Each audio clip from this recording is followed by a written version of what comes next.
Joining me now is Congresswoman Nicole Malliotakis. Congresswoman, thank you so much for joining me. Thank you.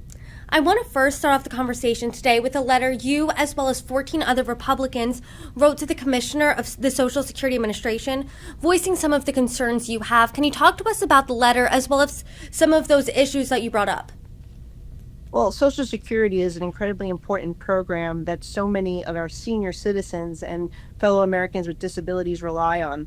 And we wanted to make sure that the new administrator understands that we are concerned about any cuts to staffing or customer service or any closures for customer service centers that could impact the service that and accessibility that our constituents have to the program. And so, it was a letter of congratulations to the administrator with a very important ask that he address these concerns because there's been a lot of misinformation and people are unsure exactly what is going on with the agency. And under his leadership, we want to make sure that he's going to do everything that he can to make sure that our senior citizens, our constituents who have paid into this program for a long time, deserve to ensure that not only they receive their benefits, but it's not difficult to do.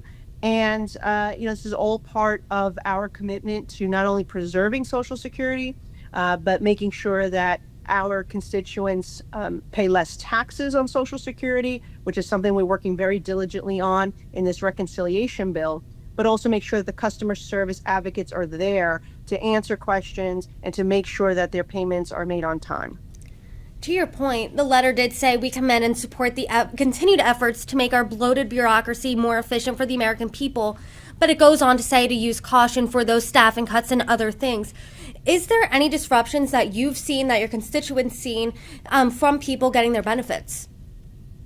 Well, there's been years of issues at the Social Security Administration as it relates to customer service, and there have been reports of very long wait times, sometimes up to 2 hours and maybe even more for people to try to get somebody using the call center.